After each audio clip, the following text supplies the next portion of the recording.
I think it's okay to call it now. Friday night may have been the beginning of the end for Hendon Hooker and the Detroit Lions. Let's talk about it.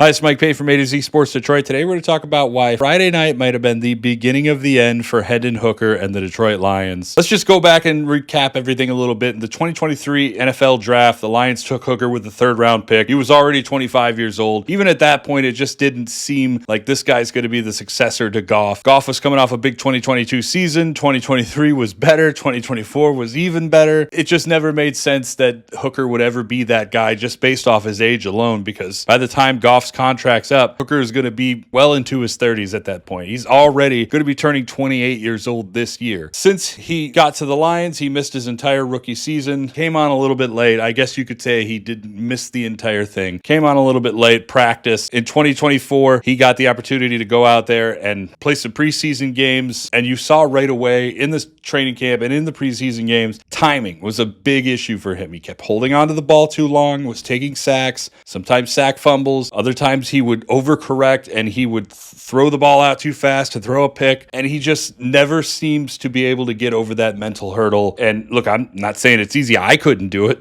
but you need to be able to do it if you're an NFL quarterback, and Hooker has struggled with that mightily. This summer, even back actually before the summer, going back to the spring and OTAs, you could see that Hooker was still having those issues with timing. It was just what hadn't gone away. Even though he had been working on it all summer, it was still there. And then in training camp, you still see it again. The communication issues, the timing, the overcorrection, the holding on to the ball too long, taking a sack fumble, or maybe check down. And you saw that in the first two preseason games. He just would not throw the ball. He just would not throw the ball downfield. A couple times he did. It didn't work out. Maybe there was some trust issues there, but he just wouldn't go back to doing it again. He checked down. He got mobile a few times, which everybody knows he can do, but he just could not correct those little mistakes. And on Friday night, I think the Lions finally kind of realized that, hey, this isn't going to happen. Hooker went out there, fumbled the ball twice, holding on to it too long, never really took any shots. I mean, he took one. It went through Jackson Meeks' hands. Other than that, he never really went back to that. He just never showed anything. 14 passing yards in the first game, 38 in the second, 3 turnovers in both preseason games combined. It just did not look great. And then to make matters worse, Kyle Allen comes out and throws a 68-yard bomb almost immediately to Jackson Meeks, then hits a beautiful fade, Isaac Tesla in the end zone, and